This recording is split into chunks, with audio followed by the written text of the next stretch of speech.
देखिए, अभी तो मैं खुद जा रही हूँ और मैं अब जाकर के खुद अब मुआयना करना चाहूंगी कि सब लोग हमारे मतदाता हैं, चाहे पुरुष हो, महिला हो, बुजुर्ग हो, युवा हो, सब लोग निकलें और अपना मतदान का जरूर प्रयोग करें। बस मैं इसलिए सोची कि अब थोड़ा सा पता लगा लिया जाए क्षेत्र में हमारे लोग कितना निकल रहे हैं। वोटिंग हो रही है मैम, क्या कहना चाहेंगे, क्योंकि बीते चरण के चुनाव में जिस तरह से लोगों का निकलना आप लोगों तक पहुंची है, जनसंपर्क लास्ट डे जिस दिन था उस तरह से आप जनसंपर्क कर रही थी, डायरेक्ट कनेक्ट कर रही थी जी। क्या लग रहा है, क्या कितना उम्मीद है अपनी जीत को लेकर? देखिए, मैं अपनी जीत को लेकर इसलिए आश्वस्त हूँ क्योंकि मेरा कार्यकाल बहुत छोटा रहा, 4 से 5 महीने का, और 4 से 5 महीने में मैंने गांडे के लिए जितना किया है, मैं ये समझती हूँ कि उतने कम वक्त में मैंने पूरी अपनी मेहनत लगा के पूरा जीतोड़ मेहनत किया है और लोगों को वो सुविधाएं दी हैं जो उनका हक है। और कहीं ना कहीं अगर इतने कम कार्यकाल में मैंने इतना काम किया है तो आप समझ सकते हैं कि 5 साल तो मेरे लिए बहुत लंबा रहेगा और उस समय मेरे पास बहुत समय भी रहेगा और बहुत काम करने के लिए वक्त भी रहेगा। बीजेपी कह रही है कि 23 नवंबर जेएमएम का विदाई का दिन है और झारखंड में बीजेपी सरकार पूर्ण बहुमत से सरकार बनाने जा रही है, क्या कहना चाहिए? देखिए, अब सपने में पालना कोई बुरी बात नहीं है और वो उनके सुनहरे सपने, उन्हीं को बहुत बहुत बधाई और शुभकामनाएं, क्योंकि जिस तरीके से आपने पहले चरण में वोटिंग देखा है और हमारी लोगों का और खास करके हमारी महिलाओं का, नारी शक्ति का देखा, आप समझ सकते हैं कि पूरी ताकत से हमारी आधी आबादी हेमंत सोरेन जी को और खास करके हमारे महागठबंधन को पूरे ताकत के साथ मजबूती दे रही है। वोटर्स लगातार आपका एक अलग ही कल्पना सोरेन का एक स्टार कैंपेनर के तौर पर जिस तरह से पूरे झारखंड में लगा, तो क्या कहना चाहेंगे, क्योंकि जिस तरह से सैलाब देखा गया आपकी जनसभाओं में, हम लोग भी जी, बस कुछ नहीं। देखिए, एक क्रांतिकारी कदम झारखंड बनने के बाद ये पहली बार है कि हमारे झारखंड की मैया को उनका सम्मान देने का काम किया गया है और आदरणीय हेमंत सोरेन जी जो राज्य के मुखिया हैं, लेकिन हमारी झारखंड की जनता उनको दादा, बेटा, हेमंत बेटा करके बुलाते हैं। तो मुझे लगता है कहीं ना कहीं एक बेटा ने, एक भाई ने फर्ज अदा किया है और 24 वर्ष के इस नए झारखंड में हेमंत सोरेन जी एक युवा मुख्यमंत्री के रूप में कार्यकाल को बहुत बेहतरी से लेकर के जा रहे हैं। आने वाले दिनों में कल्पना सोरेन को बड़े जिम्मेदारी में देखा जा सकता है। मेरे पास जो जिम्मेदारियां है कि मैं अपनी जिम्मेदारी अपनी क्षमता से ज्यादा करके मैं लोगों के सामने दिखाने का काम करूंगी और अपने कामों के द्वारा अपने बातों को कहने का प्रयास करूंगी। बहुत बड़े बड़े बयान दिए जा रहे थे, चाहे काटोगे तो बटोगे तो कटोगे, घुसपैठिया, भ्रष्टाचार, ये जितने मुद्दे बीजेपी ने जेएमएम के खिलाफ लगातार प्रचार में देखा गया है, कहना चाहेंगे क्या ये काम आएगी? देखिए, मैं ये कहूंगी ना, इनको विकास की बातें नहीं करनी, इनको हम लोगों को बांटने की बात करनी है, लेकिन हेमंत सोरेन जी सबको समेट करके एक साथ में समग्र विकास की बात कहते हैं। तो मैं समझती हूँ कि झारखंड की जनता भली भांति अब जानती है कि कौन कह रहा है और कौन कहने वाले को जमीन में धरातल उनके घर में कौन पहुंचा रहा है। तो मुझे लगता है कि झारखंड का पूरा प्यार हेमंत सोरेन जी को मिल रहा है। डेफिनेटली, क्यों नहीं। अब आपको शक है, एक बार आपको अगर शक है तो आप मुझे बता दीजिए, मुझे नहीं लगता कि आपको भी शक होगा। और झारखंड की जनता ने ये अपना पहले चरण में दिया है, आज दूसरा चरण का मतदान है, उसके शाम को बाद में आप खुद अपने चैनल में अब खुद बोलेंगे कि किसकी सरकार बनने वाली है। बस सभी मतदाताओं को यही कहना मैं चाहूंगी, क्योंकि अभी ये वक्त अभी आप लोगों को अपनी सरकार चुनने का है और आपकी अबुआ सरकार के लिए आपके हेमंत दादा, हेमंत बेटा ने जी तोड़ मेहनत की है इस उतार चढ़ाव के कार्यकाल में, जहां हेमंत सोरेन जी को जेल भी जाना पड़ा, लेकिन उन्होंने हिम्मत नहीं हारी और झारखंड के मान सम्मान हक के लिए लड़ाई को बुलंद किया है। मैं चाहती हूं कि आप अपना प्यार, अपना आशीर्वाद हेमंत सोरेन जी और हमारी महागठबंधन को दे और घर से बाहर निकल करके हमारे मतदाता जितने भी हैं, कृपया करके आज आप घर में ना रहें, अपना वोट का इस्तेमाल करें और अपनी ताकत को दिखाइए। 98 जनसभा कल्पना सोरेन 100 नहीं हुआ? 98। अच्छा, 900 नहीं हो पाया। ओहो, बस कुछ नहीं, बहुत ताकत और मेहनत के साथ किया है। तो मैं समझती हूँ कि लोगों का प्यार है, उनकी ताकत है जो मुझे इतना काम करने के लिए और उनके पास में जाने के लिए हम अपनी तरफ से पूरी जी तोड़ मेहनत की है। नहीं, झारखंड जो अपने आप में आर्थिक और सामाजिक रूप से भी पिछड़ा हुआ राज्य हो गया है, जबकि पूरी तरह से धनवान अगर देश का कोई राज्य कहा जा सकता है जिस पर इतनी संपदा है, इसलिए मैं कहना चाहूंगा कि अपने जंगल, पहाड़, जमीन और नदी नाला के लिए निकलिए, अपनी संस्कृति, सभ्यता, परंपरा। इसलिए मेरा खास अनुरोध है कि हम अपना वोट डाले हैं। आप भी आइए और अपना वोट डालिए।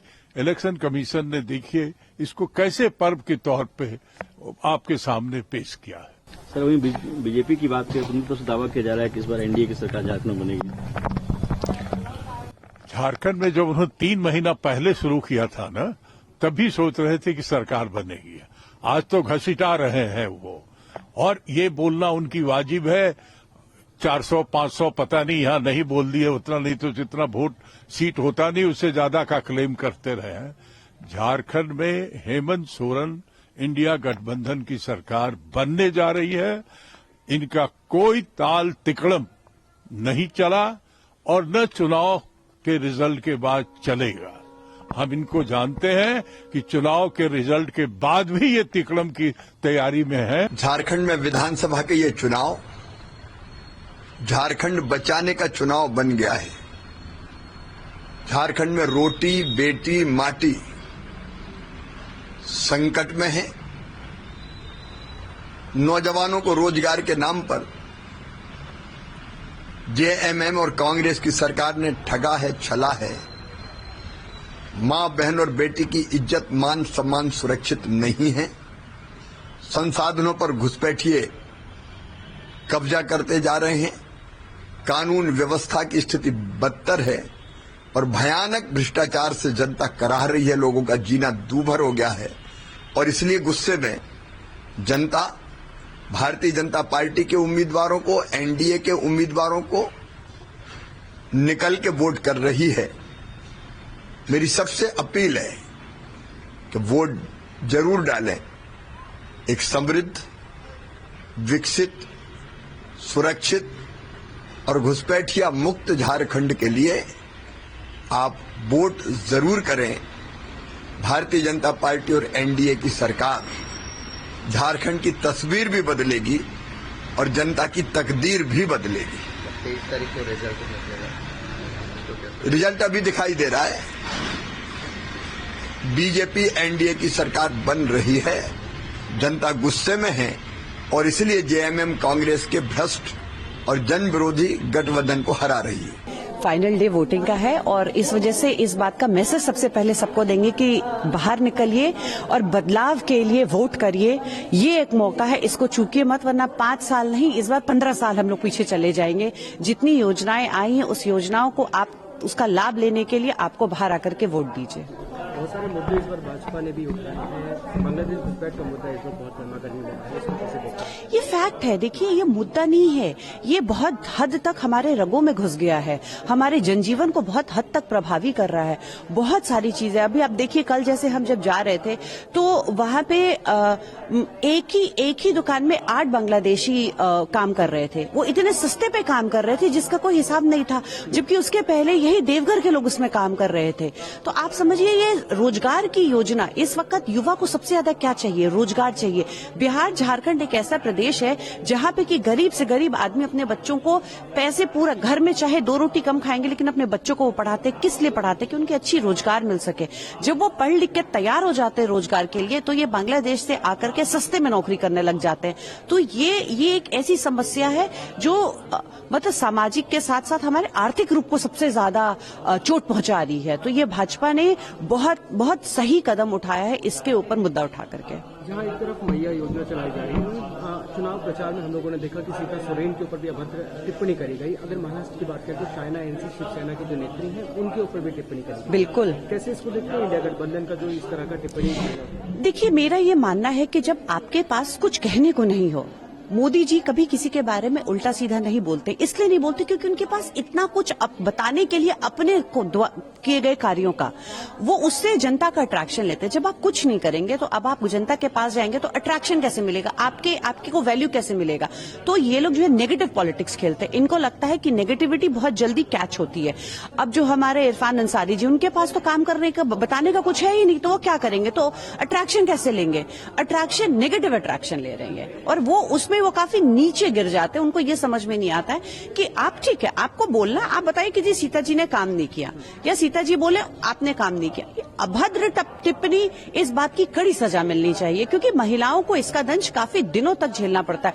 मैं खुद ही आती हूँ चुनाव प्रचार में जब, तो मुझे इस बात का बहुत मुश्किल होता है। जैसे I am a house wife, but in spite of that कि इस तरीके से ऑपोजिशन वाले अभद्र टिप्पणी करते हैं।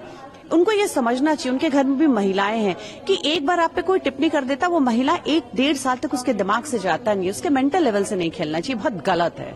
आदिवासी मुख्यमंत्री हैं और झारखंड के आदिवासी पूरा प्रदेश है। कैसे देखते हैं आदिवासी की स्थिति को पिछले 5 साल में जो रही है आपके? देखिए, यही तो सबसे बड़ी बात है। मान लीजिए इस घर में अगर मैं कमा करके लाऊं तो मैं सबसे पहले अपने बाल बच्चों को देखूंगी ना। अगर वो आदिवासी मुख्यमंत्री हैं तो अपने आदिवासियों को इतने सालों में, चाहे उनके पिताजी रहे, वो रहे, कहाँ आदिवासी ऊपर आ पाए। मैं तो इतने आदिवासी गांव में जाती हूँ, वो जैसे आज से 20 साल पहले मैंने उनको चुनाव प्रचार में देखा था, मैं आज भी वही देख रही हूँ। तो क्या फायदा हुआ मेरे अपने घर के लोगों के बड़े होने का अगर मैं ही नहीं सुधर पाई तो इसका मतलब ये है ना। और जो इंसान अपने घर के लोगों का सगा नहीं हो सकेगा, वो पूरे प्रदेश का क्या सगा होगा। फाइनल एग्जाम और 23 तारीख को रिजल्ट है, कैसे देखते हैं? ये तो बीजेपी इसको सेलिब्रेट करने के लिए सेलिब्रेशन का डे होगा। अभी ही देखिए जनता लाइन लग गई उनके खिलाफ वोट देने के लिए। तो 23 तारीख को यहाँ पे भाजपा जीतेगी और भाजपा के मुख्यमंत्री बनेंगे।